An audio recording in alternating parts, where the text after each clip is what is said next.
Allah Jalla wa Ala t'a accordé ce bienfait qui du jour au lendemain, ce bienfait peut se transformer en un méfait dévastateur, destructeur. Ce bienfait peut te détruire, peut te piquer, peut te dévorer. Et pourquoi pas? Alors que l'imam al-Shafi'i, rahimahullah ta'ala, lorsqu'il parlait de ce bienfait qui est al-lisan, il disait « Ô toi musulman ».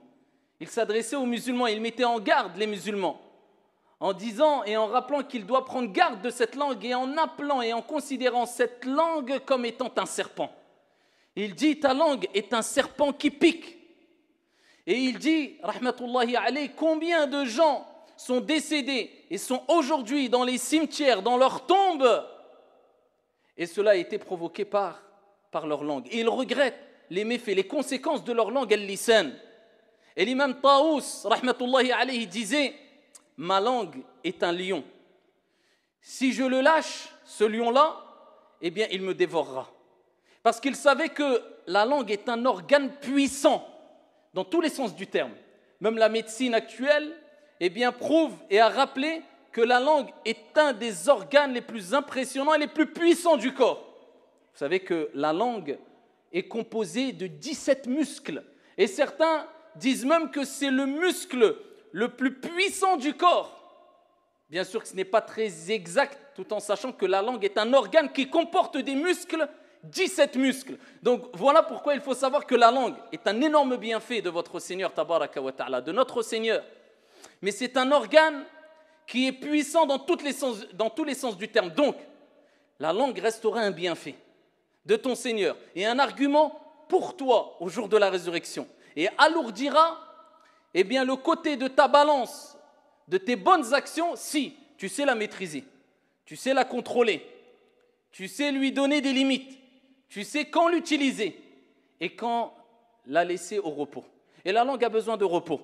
Et combien de personnes, malheureusement, oublient l'importance de ce sujet-là, alors que chaque jour, eh bien, on utilise notre langue, chaque heure, chaque minute, dis si tu veux, chaque seconde. Malheureusement, illa man rahimallah, on parle plus qu'on agit. On critique plus ici les gens que notre propre âme. À travers notre langue, on détruit plus, illa man rahimallah, sauf celui à qui Allah a fait miséricorde, qu'on construit. On blesse plus qu'on apaise à travers notre langue. Et ensuite, on croit qu'on est préservé de la colère divine, on est préservé de l'enfer, on est presque voué au paradis et on se consacre à des actes d'adoration alors qu'on ne sait pas qu'à travers notre langue, on détruit tout.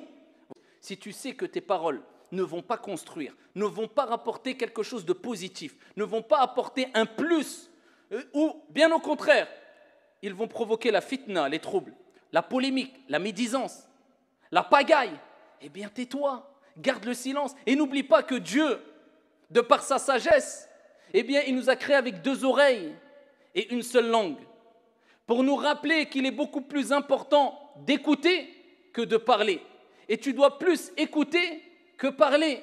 Mais malheureusement, beaucoup oublient cela et facilement ils se permettent d'exprimer leurs propres désirs, leurs propres opinions sans savoir les conséquences de cette expression-là. Et quelquefois, ils créent des dégâts, des choses dévastatrices et ils ont oublié que leur Seigneur tabaraka wa ta'ala leur demandera des comptes sur ces choses-là, sur ce qu'ils ont exprimé. Voilà pourquoi il est très important d'apprendre à garder le silence. N'oublie pas que Dieu, de par sa sagesse, eh bien, il nous a créés avec 2 oreilles et une seule langue, pour nous rappeler qu'il est beaucoup plus important d'écouter que de parler.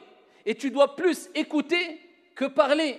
Mais malheureusement, beaucoup oublient cela et facilement ils se permettent d'exprimer leurs propres désirs, leurs propres opinions, sans savoir les conséquences de cette expression-là. Et quelquefois, ils créent des dégâts, des choses dévastatrices, et ils ont oublié que leur Seigneur tabaraka wa ta'ala leur demandera des comptes sur ces choses-là, sur ce qu'ils ont exprimé. Voilà pourquoi il est très important d'apprendre à garder le silence.